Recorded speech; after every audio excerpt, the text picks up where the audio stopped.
This is the story of the world on the brink of economic disaster. The most intense period in the crisis was that period in the fall of 2008. There was an extraordinary loss of confidence, a panic, I would call it. The state of the financial markets was very critical indeed. It will be for others to judge just how on the edge many institutions were. A crisis that had been triggered by the collapse of Lehman Brothers Bank was now spreading to every country in the world. Financial institutions, banks, bankers, traders were at a loss. And they were not only holding out their hand, but also, turning to us to say, what are we going to do? We need help. No government was ready for the consequences. This is the inside account of the arguments, mistakes, and hesitations that dramatically worsened the crisis. I did not feel that we would be dumb enough to let the misfunction of the financial engine bring down the country. But there was a time there where you wondered about that. Now, decision makers in the world's capitals tell how close we really came to total financial meltdown. I know the counterfactual is very hard to prove, but it does make my blood run cold. We literally thought that we were on the verge of the Great Depression, and looking back, I think we probably were. I was in no doubt that the burden on our shoulders, that the gravity of the task we faced, and it is probably the worst situation, as I say, we faced in peacetime.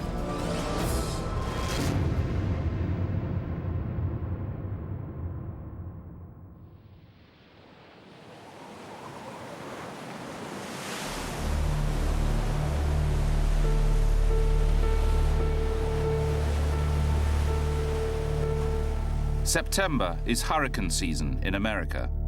On Monday the 15th, Texas took stock of the damage caused by the latest, Hurricane Ike. These storms are devastating, but not unusual. What was unexpected was the scale of economic disaster that was coming. This is really stupendous this has happened.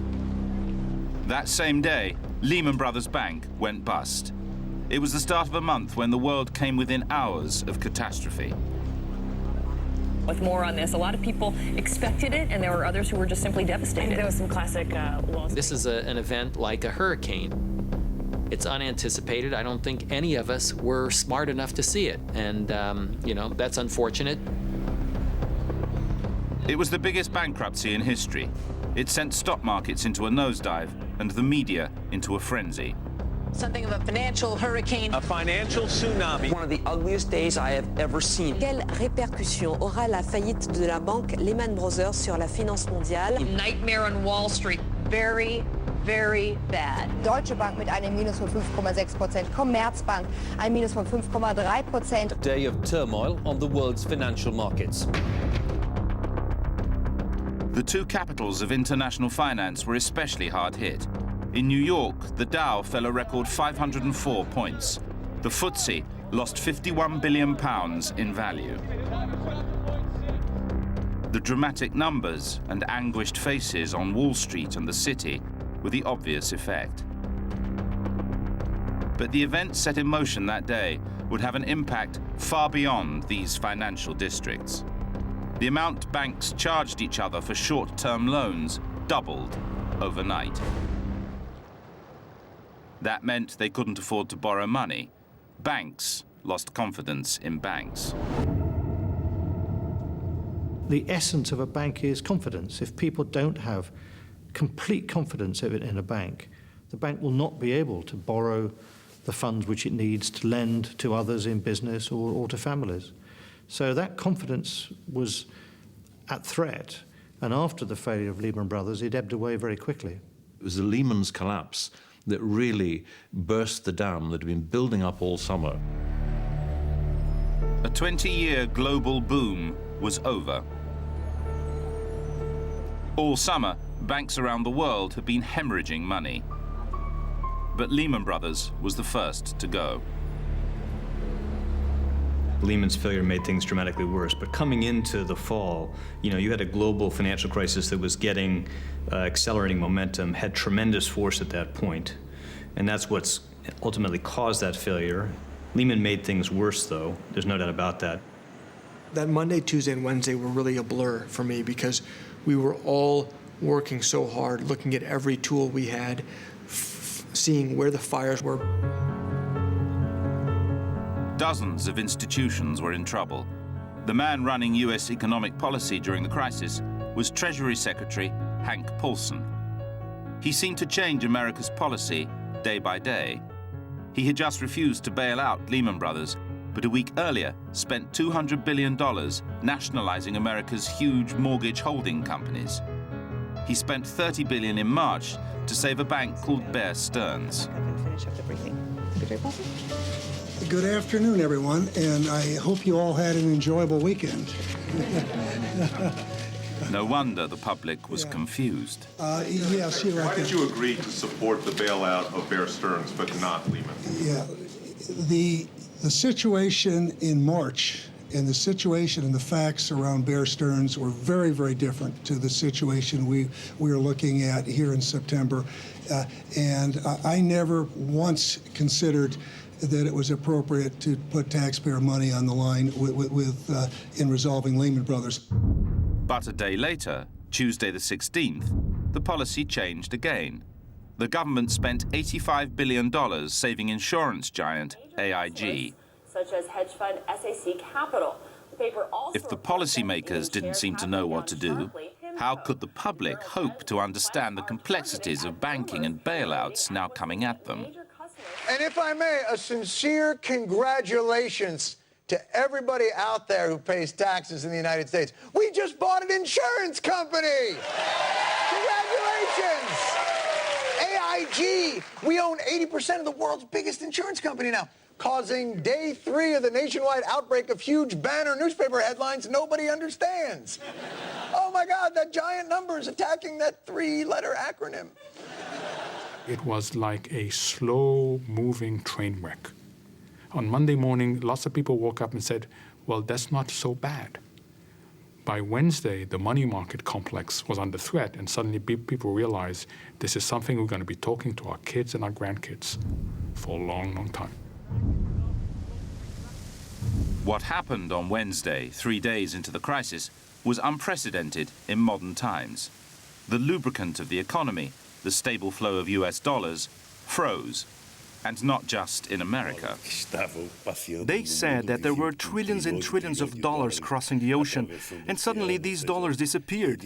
You no longer had credit in the world, and this had, even in Brazil, disastrous consequences.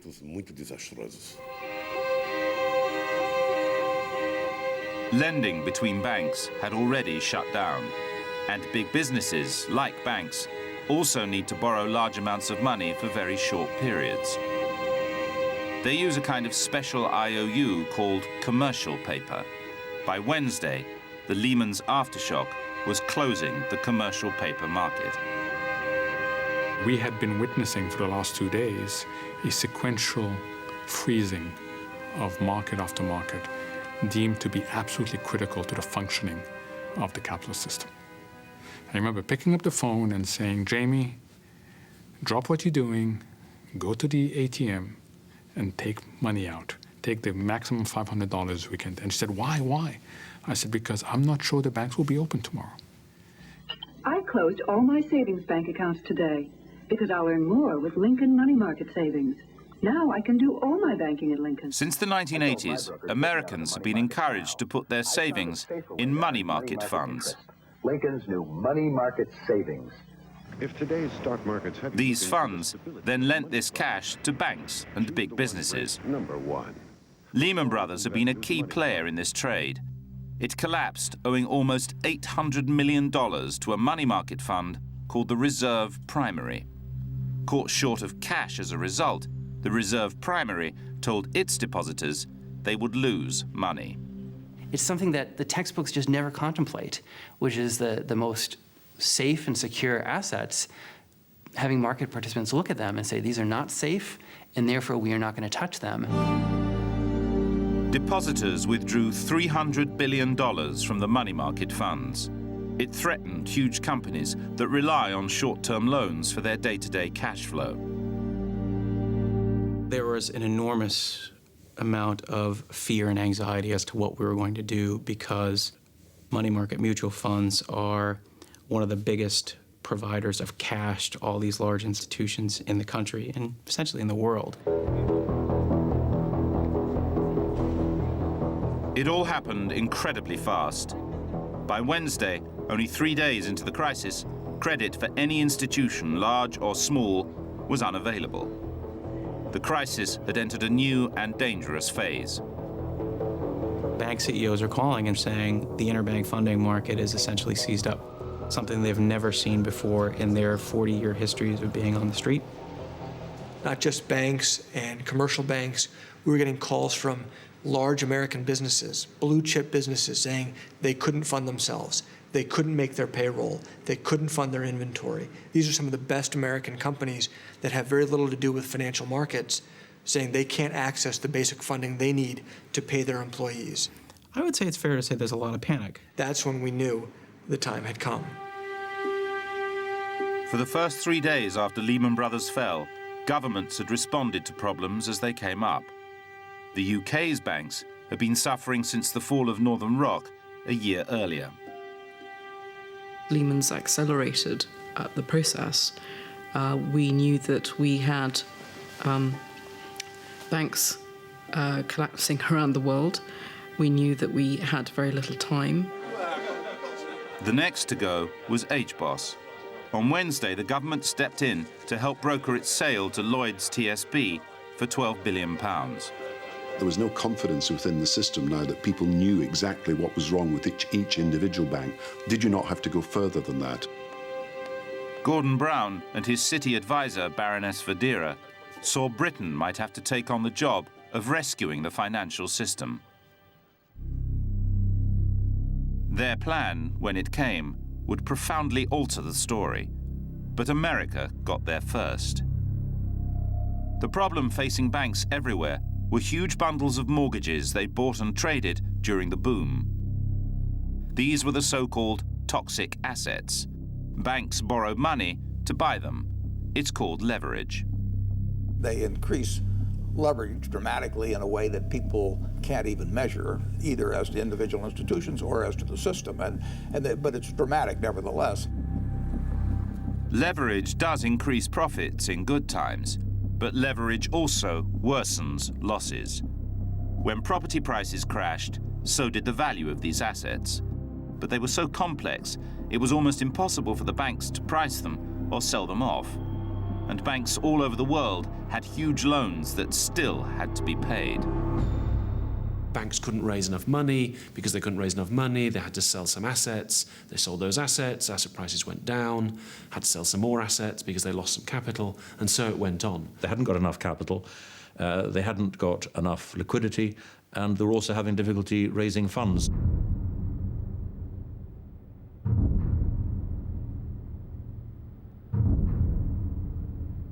So, by late on Wednesday afternoon, 3 days after Lehman fell, the US Treasury decided to tackle the problem head-on. We really came up with four main options. So one was to buy the assets, so buy the toxic assets from the banks. The second was to insure the assets.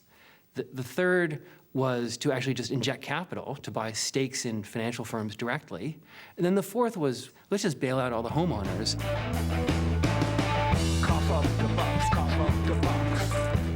The problem with all these options was the price tag. All would cost over $500 billion. And they needed the support of the president and legal authority from the US Congress. There was a conference call to discuss these options. It must have been at 1 or 2 in the morning. So as Wednesday night turned into Thursday morning. On that Thursday morning, the 18th of September, Paulson and his Treasury team decided to ask the president to support a plan to buy the toxic assets from the banks. That afternoon, they went to the White House. The president was less interested in what does the plan exactly look like. He was more interested in what are the broad strokes of the authority you need? Why do we need this authority?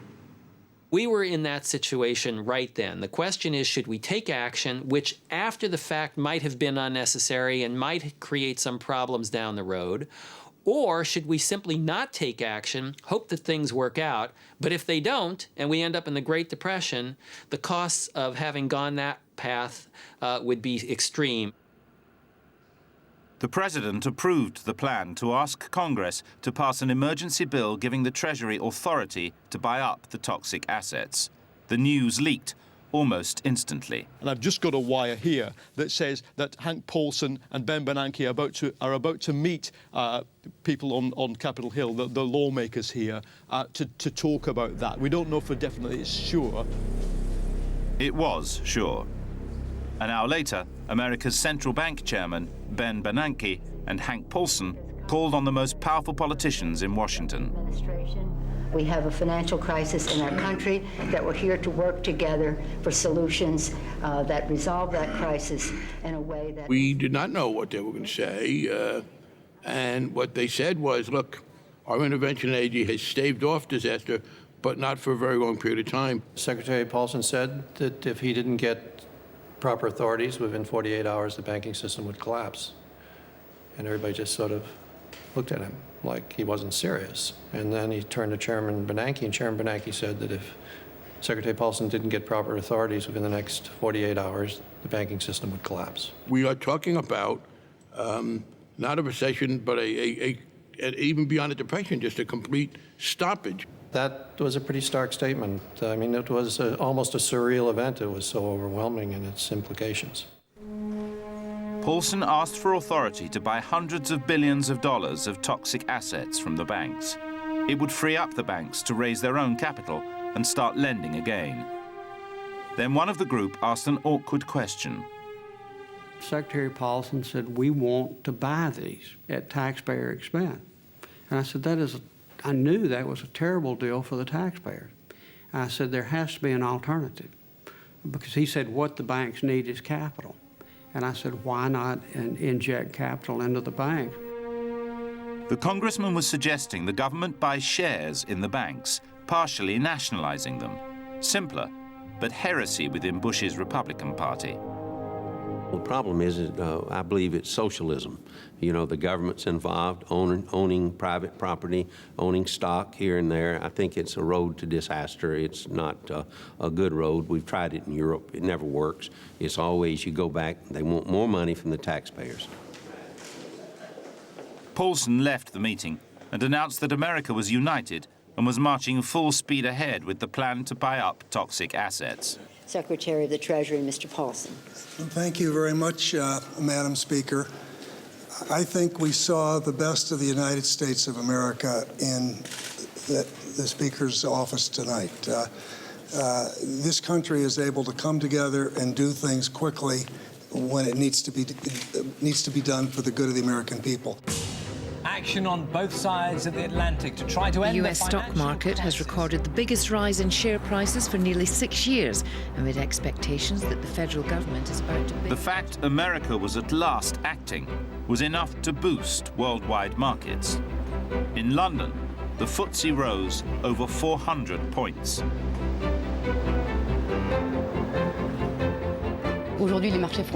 Today, financial shares pushed the French market up more than 6%. It's because of yesterday's announcement from the USA. As I see it, market is eagerly waiting for the bailout package from USA, which is quite substantial. We think that trust in the financial system is rebuilding again, and we can see that judged by today's growth of the market. One of the challenges in crises, and I lived through them when I worked at the IMF for 15 years, is there is no right solution. There is no first best. By definition, a crisis hits, you're not prepared, but you've got to react.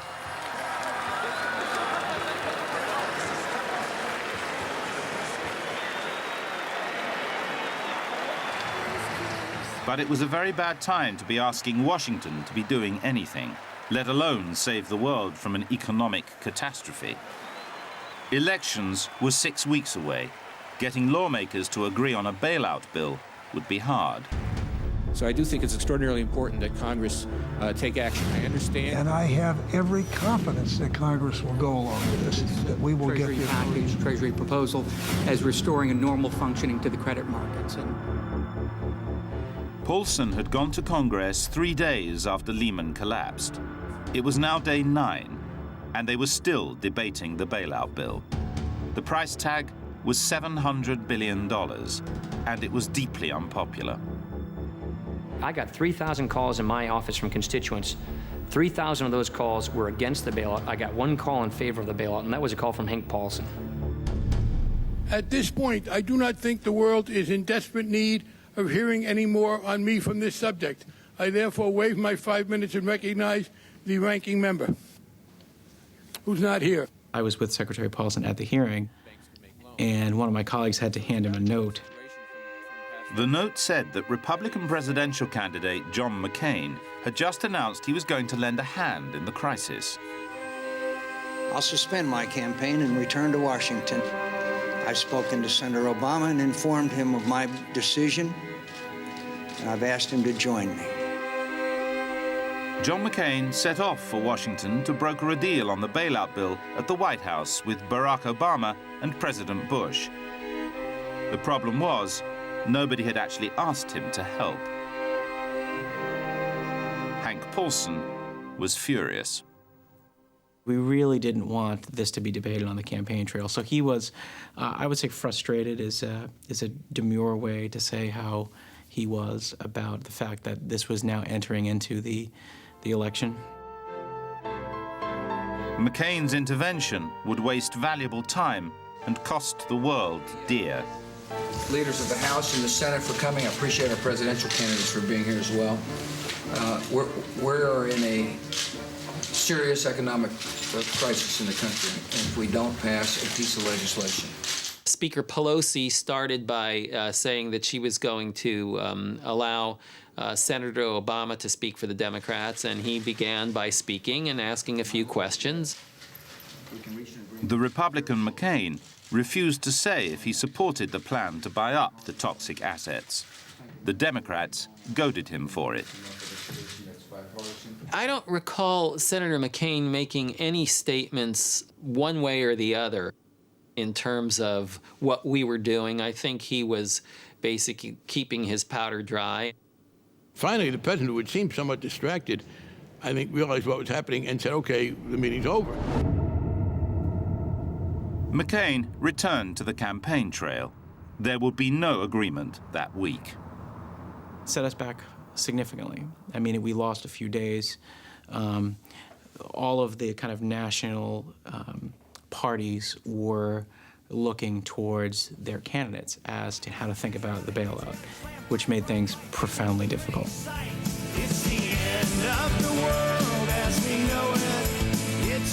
The U.S. rescue plan to buy up toxic assets was bogged down in politics. It had been 10 days since the collapse of Lehman. Stock markets were panicked. The Russian exchange had 3 times suspended trading. Half a dozen European banks were hours from insolvency. Ireland was in recession.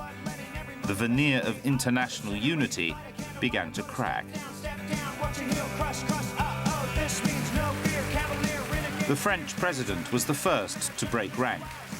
He blamed the policies London and New York had been pushing for decades. I remember very clearly the address because I was sitting at the front row. I had not read the speech before he gave it. L'autorégulation pour régler tous les problèmes, c'est fini. Le laisser-faire, c'est fini. Le marché tout-puissant qui a toujours raison, c'est fini. I thought to myself, that's a turning point. I certainly felt that something major was happening, or was cracking or breaking up. And in retrospect, it was clearly a crisis of all the excesses that were taking place. Excess of sophistication, excess of liquidity, excess of leverage, excess of compensation, excess of greed at the end of the day. It was the breaking down of a doctrine. Britain's biggest export is banking. It needed, more than any other European country, to fix the system. Gordon Brown went to New York to see if the US plan, now known as TARP, would work. What he found changed the course of the crisis. His Excellency Gordon Brown. Well, I wanted to test in America what analysis people had of the current situation. The American interest in what was called the TARP scheme, would that be enough to deal with the problems of the financial system? The UK team was coming to the conclusion the American plan to buy toxic assets was flawed. It didn't address directly the key problem. Banks' capital was spiraling down. The simplest solution was to pump in money. The breakfast was with investors in global banks as well as UK banks, and it was very clear that they shared our analysis, which was the underlying issue was around capital. And the question, of course, then naturally arises where the sources of capital are, which at that point in time only left the government. The next day, Gordon Brown flew to Washington. He asked President Bush how America's plan would increase capital in US banks. Make sure that friendship stays strong, and I appreciate you coming down from New York. And, What I talked to him about was, obviously, the TARP scheme was a big scheme, but would it be enough, and would it actually answer the problem? We obviously needed to understand whether it would plan to do anything around capital, and we wanted to do that with the president directly. It wasn't clear to us what their response was going to be. The only source of capital at that point was government. Brown was in effect asking the president if he was prepared to nationalize, at least in part, US banks. what the Prime Minister wants to know is the plan we devised big enough to make a difference and is going to be passed. And I told him the plan is big enough to make a difference, and I believe it is going to be passed. Thank you, Lord. Brown left America unconvinced by the president's assurances. On his flight home, he was handed a Cabinet Office paper. It was a confidential blueprint to tackle the crisis under British, not American, leadership. Gordon had commissioned beforehand from Number 10, as well as the Treasury and the Bank of England, the FSA, views on capitalisation, and that came through in a fax that was given to us as we got on the plane. If we were to go ahead with a scheme to recapitalise the banks that would give us confidence we could deal with the impaired assets and then have a funding scheme that followed that, what would it look like? What would we have to do? It was unclear if we were going to be followed by other countries. It was unclear how the markets were going to react. It was unclear how the public was going to react. By the time I came back from America, I was pretty sure, and I was talking to Alistair Darling, of course, all the time, pretty sure that we had to take radical action. What the Prime Minister had decided to do was unprecedented. By setting the UK on the path to directly recapitalise the banks, he was going to break with the United States. A massive gamble. We still had to hold to the conviction that we were doing the right thing. And it was quite a moment. I don't think I'll ever forget it. Brown kept his decision secret. First, he'd let Washington vote on its plan to buy toxic assets. Monday, the 29th of September, will be one of the most dramatic days in the crisis. The US bailout bill was moved to the floor of the US Congress. The vote was too close to call. The stakes for the whole world were huge. Are we standing at the edge of this abyss? Nobody knows. But maybe. It's very probable. Madam Speaker, this bill offends my principles. But I'm going to vote for this bill in order to preserve my principles, in order to preserve this free enterprise system. This is a Herbert Hoover moment. He made some big mistakes after the Great Depression, and we lived those consequences for decades. Let's not make that mistake. Put yourself in the average member of Congress's mind at the time. They're up for re-election in about a month. Every single one of their constituents hates this thing. They think it's a $700 billion bailout of risky, greedy Wall Street bankers. And they're being asked to vote for this. Gentleman's time has expired. The gentleman from Massachusetts. Madam Speaker, I yield myself 15 seconds. I never thought when we got to the House floor that we wouldn't get the authority. Now is the time to act on the free market principles we profess to believe in. Let's vote down this bill. Please, please don't betray this nation's great history. On this vote, the yeas are 205, the nays are 228. The motion is not adopted. It failed. 11 days wasted. Still no rescue. Hank Paulson said this was his worst day in office. Nobody thinks about the banking system until there's a problem with it.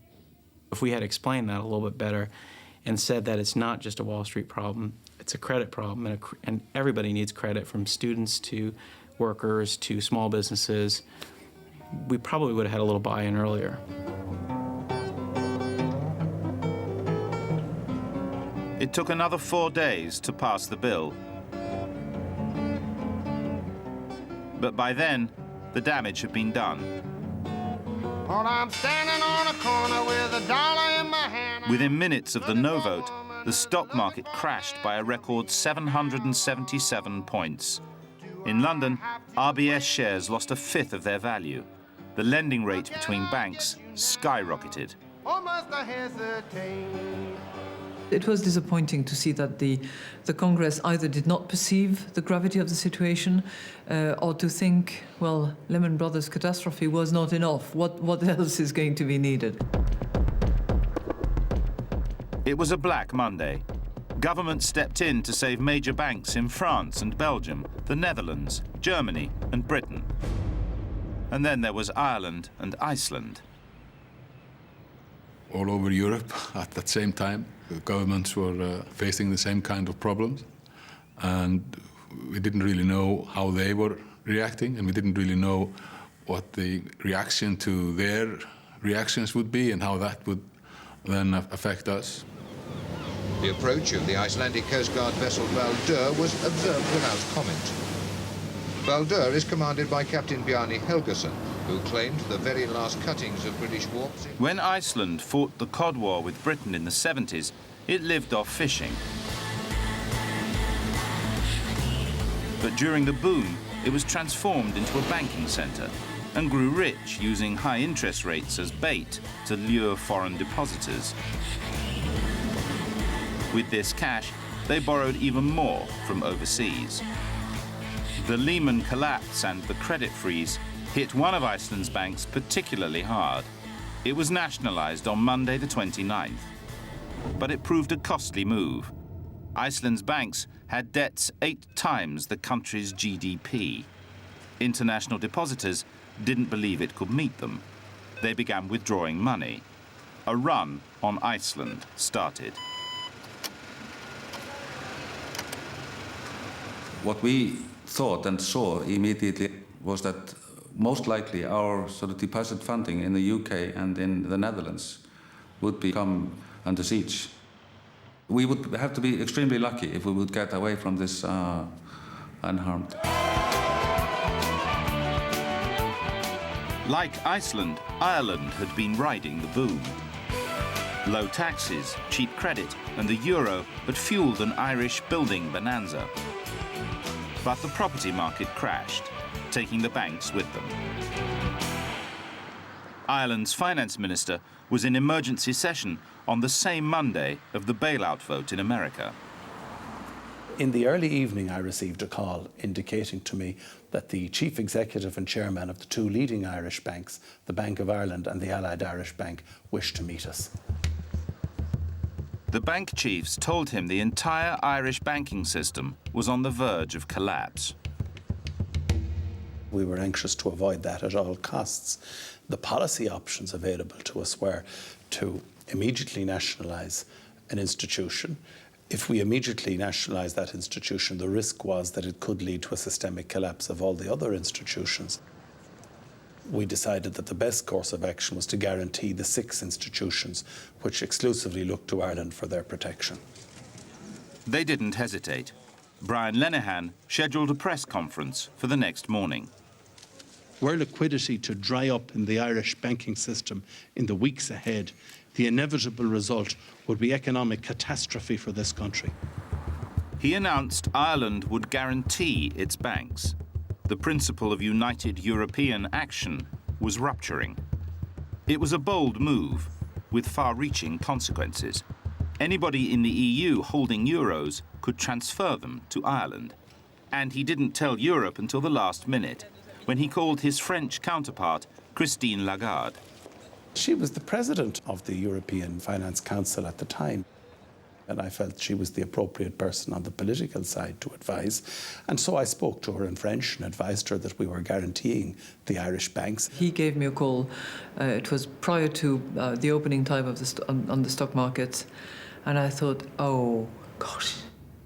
I think she said, oh, gosh. She didn't seem too surprised. She took it very much in her stride. Christine is like that. She takes things in her stride. She's very good in that way. We had to very, very swiftly react to that. And certainly I had extended telephone conversations with colleagues to sort of build up countermeasures. The Irish announcement also caught the UK on the hop. British depositors were only guaranteed to get back £35,000 per account if a bank went bust. Now Ireland was offering unlimited guarantees. Depositors rushed to move money to Irish banks.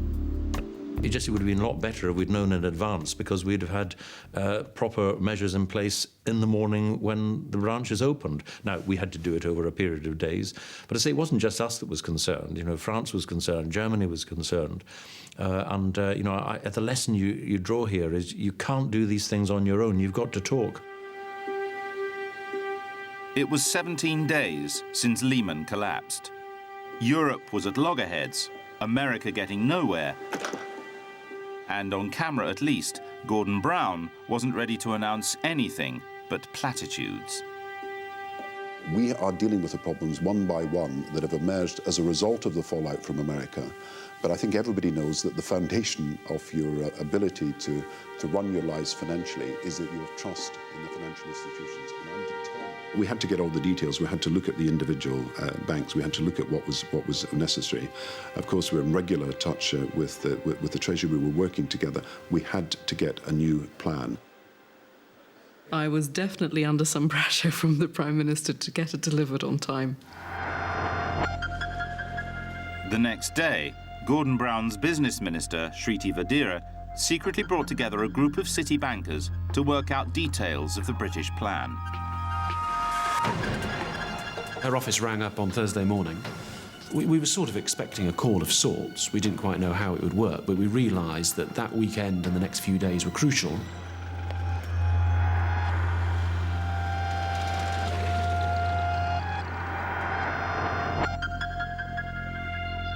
They met at the London offices of Standard Chartered Bank. None of the participants has spoken publicly about what happened. That was the start of many long days. We were sitting in the Standard Chartered boardroom, and there was lots of wine and beer there, which never really got touched. But I remember thinking that whoever had laid it was being quite optimistic. Baroness Vadera was accompanied by one of Alistair Darling's close advisors. The senior Treasury official and I went to the meeting, and we had already identified the question. We were sitting there looking at one another, hoping somebody had the answer. And so Shriti opened the meeting, very simply saying that we needed a comprehensive solution, that confidence was clearly ebbing away, that we didn't have much time. We needed to work through how we were going to provide a guarantee for funding, on what terms. What was needed and what the market reaction would be, and how enforceable a plan would be. They finished at about 3 a.m. that first night with a draft proposal to inject funding and capital into the UK banking sector. This document has never been made public before. Their proposal had 3 measures: buying £50 billion of shares in the banks to increase their capital position. UK banks had to borrow to pay off loans, so they'd set up a £250 billion loan guarantee fund to build confidence for the credit markets. And the Bank of England will put another £200 billion into the market. The plan was put to the 3 bosses of Britain's economy. Mervyn King, the Governor of the Bank of England, obviously Alistair Darling as Chancellor, we had very, very regular meetings to look at these problems, and we agreed. We played our part in contributing ideas to how that should be carried out. The Treasury had to be responsible for the design of this because at the end of the day we were going to stand behind it. And of course, ultimately, the decision had to be mine and the Prime Minister's. The plan was approved by all three men by the end of the weekend.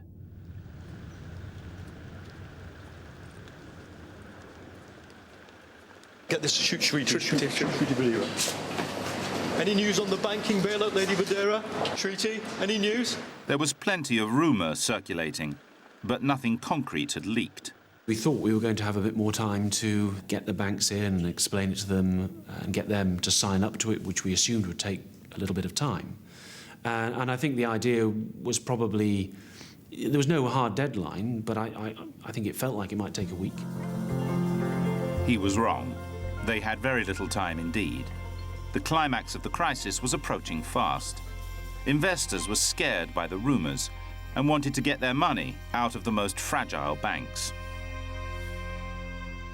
Two of our major banks, which had had difficulties in obtaining funding, could raise money only for 1 week, then only for 1 day, and then on that Monday and Tuesday it was not possible even for those two banks really to be confident they could get to the end of the day. Those two banks were HBOS, now part of the Lloyds Group, and Royal Bank of Scotland, which had vast amounts of toxic assets on its books. On Tuesday morning, October the 7th, the City advisors were at the Treasury, presenting to ministers and the Bank of England. We opened the presentation up, and I got a message through from a colleague of mine who said, "I don't know where you are, but rumour has it you're involved in some sort of scheme," and he said, "You should know that the banks open very, very weakly." And I thought very weakly meant sort of 10–15%, which is a lot, but it's not dramatic. It's been another tumultuous morning on the market. Some of Britain's biggest banks have seen their share prices plummet again. At one point, the value of shares in the Royal Bank of Scotland was down by more than 30%. Barclays, at the bottom, which was about 10 o'clock, it had become 40%. I had to stop what I was saying and say, I think we should know that the stock price of Royal Bank of Scotland was seemingly in freefall. Well, it was in freefall. At that moment, the Deputy Governor of the Bank of England, who was attending the briefing at the Treasury, also got a phone call. Could I come back with Andrew Bailey, the Director of Banking in the bank, and could I help sort that out? And at that time, the people we were presenting to got up and left. As usual in this crisis, attention in the media was on the violent movements in share price. But behind the scenes, the real worry was that big depositors in RBS would pull out their money and the bank would become insolvent. Under real pressure, particularly RBS. In that situation, the most important thing is whether RBS can fund itself, and we just had to hold our nerve. I spoke to the then chairman of RBS during the course of the morning, and I said it was important that they had to keep going throughout that day. RBS, one of the 10 biggest banks in the world, was running out of US dollars. It was touch and go if it would be bankrupt before morning. We know Royal Bank of Scotland was on the verge. We know that other banks in other countries were facing ruin. Individuals would not have had access to the money in that bank. Their deposits would have been frozen. The accounts would have not been there for salaries to be paid into, so many people would not have been paid their salary. In turn, they wouldn't have been able to pay bills to businesses, so the businesses would have found that their flow of payments would have come to an end. I was in no doubt that the burden on our shoulders, that the gravity of the task we faced, and it is probably the worst situation, as I say, we faced in peacetime. The government didn't need to imagine what might happen. It could just look to the North Atlantic. That day, the Icelandic boom finished its crash into ruin. The government there declared a national emergency. new laws were rushed through to protect personal savings and domestic banking. The shops stayed open, but the country was technically bust. The collapse of Lehman Brothers had set in motion events that brought a sovereign state to its knees. I think it was the only option available. If we had gone any other way, then we would, I think, had faced the banks being closed, and then we would probably had general panic and maybe riots on our hands. Fellow Icelanders, I have requested the opportunity to address you at this time when the Icelandic nation faces major difficulties. The entire world is experiencing a major economic crisis, which can be likened in its effects on the world's banking systems to an economic natural disaster. Well, I was in the parliament and I heard it in the parliament, and obviously it was quite a dramatic moment, and I think everybody realized that the events that we were experiencing were sort of historic events, and that we really didn't know what they would lead to. May God save Iceland. Back in London, throughout that day and into the evening, officials at the Treasury, the FSA and the Bank of England nervously watched over RBS. It was a tremendous struggle, hour by hour, to keep enough funding coming in. We only really knew by probably about 7 o'clock at night that everyone was going to get through to the next day. Disaster had been averted, but only till the markets opened the next morning. The team at the Treasury would not leave that night. It would have been nice to announce every last detail of the plan. I had to announce the first thing on the Wednesday morning, in principle, this is what the British government intends to do. They'd announce all big UK banks would increase their capital. For HBOS and RBS, that meant nationalisation. Time to call in the bankers. It was strange. It seemed like everyone knew that they were going to be expected at the Treasury that night, because people were rung and 5 minutes later they were popping in through the door. And I don't think they all live in Whitehall. We got the banks in and told them what we were going to do, and I made it clear that there was no choice in the matter. The initial reaction was, as you would expect, reasonably defensive. And the Chancellor was charming in his resolution that something would have to be agreed. I said, this is what we're going to do. There's nothing else. You really have to just concentrate on that. The banks that urgently needed government money were HBOS and RBS. But for the plan to work, all the big UK banks needed to agree to take part.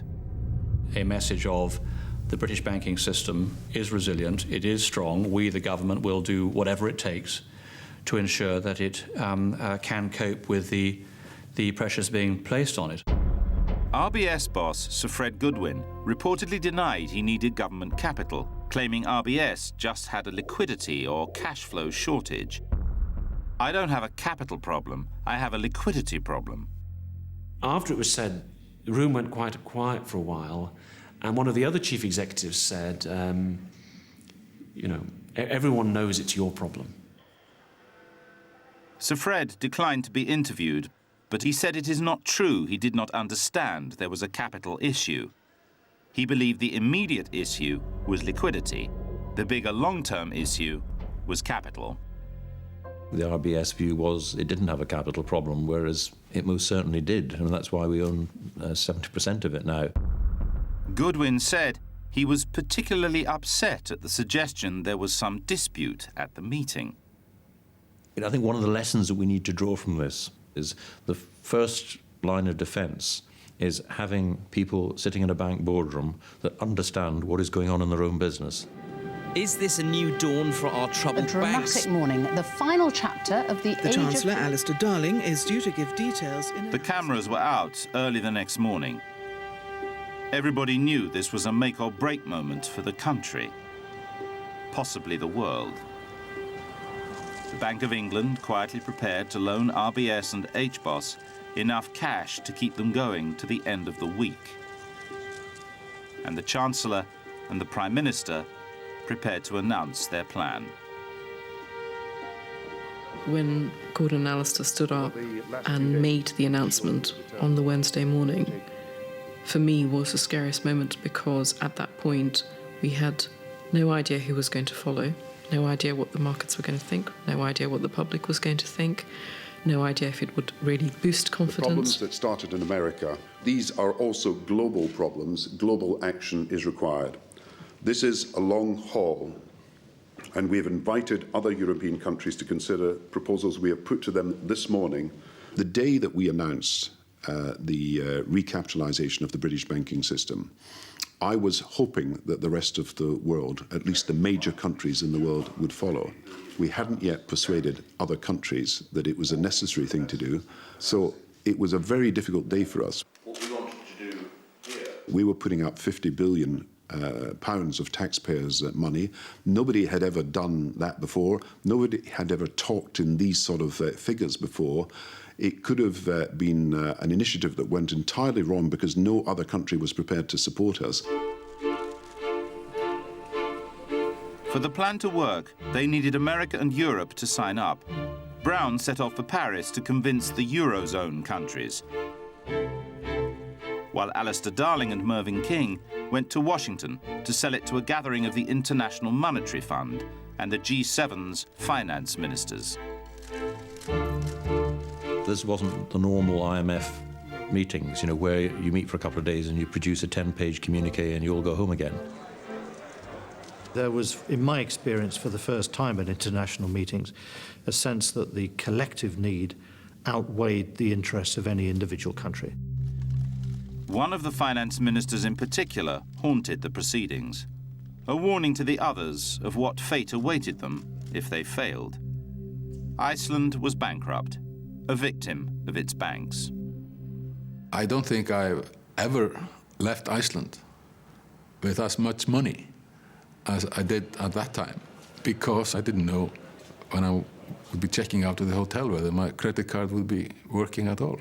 Country after country resembled deer stuck in headlights.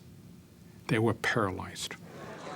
Financial institutions, banks, bankers, traders were at a loss. And they were sort of not only holding out their hand, but also, turning to us to say, what are we going to do? We need help. The UK Chancellor had a chance to have a word in the right ears. I had a long conversation with Hank Paulson. He knew that the same thing was happening in the United States. So I think there was a consciousness that this was a case where actually internationally you can make a difference. It wasn't like the UK said capital injections, and we looked at that and said, oh boy, we never thought of that. Wow, it's going so well there. We never thought of it. We've better go do it. I mean, from the very beginning, it's one of the options. Britain's audacious gambit to infuse banks with taxpayer money and guarantee loans put America in an impossible position. London now had a competitive advantage over its New York rival. It certainly had an impact on what we're doing, because if the UK authorities were going to do a broad equity investment in their banks, and probably more importantly, do a broad liability guarantee from the government, that would have a very profound impact on the U.S. banking institutions. Today's actions are not what we ever wanted to do, but today's actions are what we must do to restore confidence in our financial system. Today, I am announcing that the Treasury will purchase equity stakes in a wide variety of banks and thrifts. The UK had maneuvered America into following its plan. The US diverted the money allocated for buying toxic assets and instead bought shares in its banks and set up a scheme to guarantee bank loans. The Eurozone states did the same. Those two, the capital injections and the loan guarantees, were really the keys to stabilizing the financial system. It was very effective because this was the clearest indication that we could make that the government was going to stand behind the big institutions in the U.S. In the weeks afterwards, matters clearly improved and the panic was over. Of course, it did not mean that the problems were over. Had we not had that British announcement, we may be in a very different place today, a much worse place today.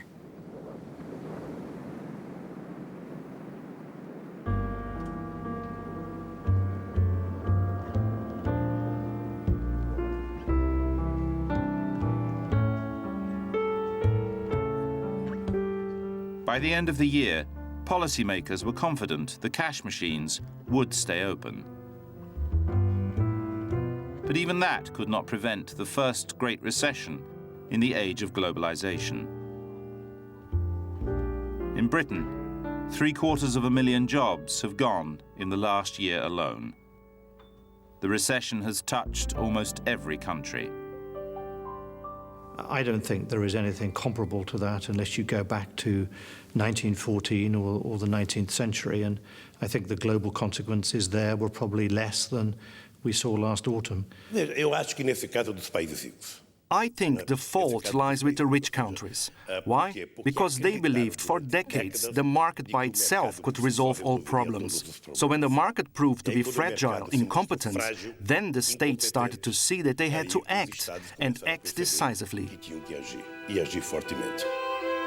Levels, the stock of national debt is going to keep on rising. For a £175 billion budget deficit this year. Unprecedented levels of debt, tax increases and a squeeze on public spending.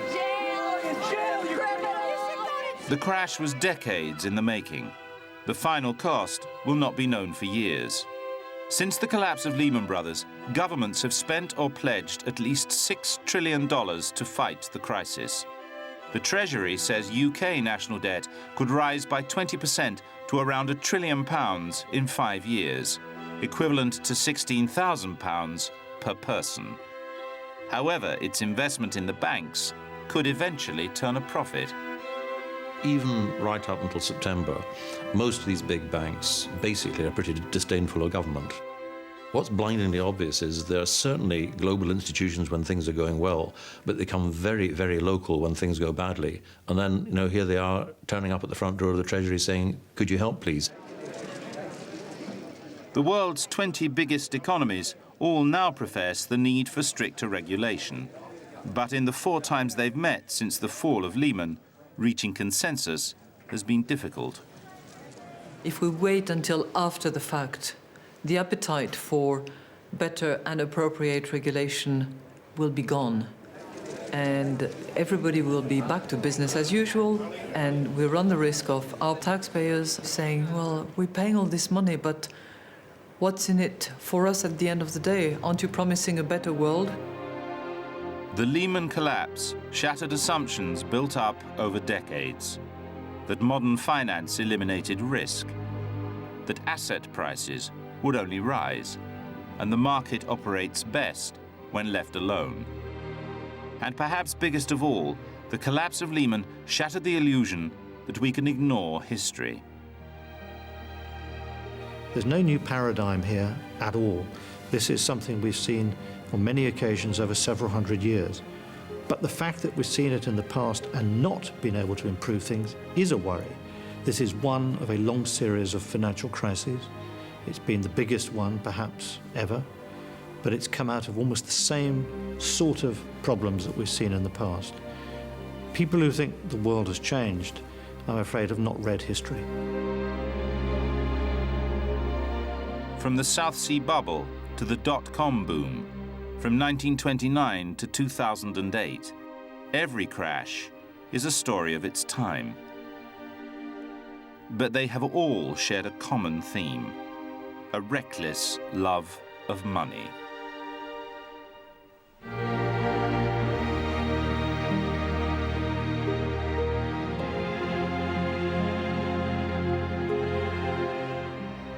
And if you've missed any of the series, you can catch up with the BBC iPlayer. On the way next on BBC Two, lightening the mood with Mock the Week.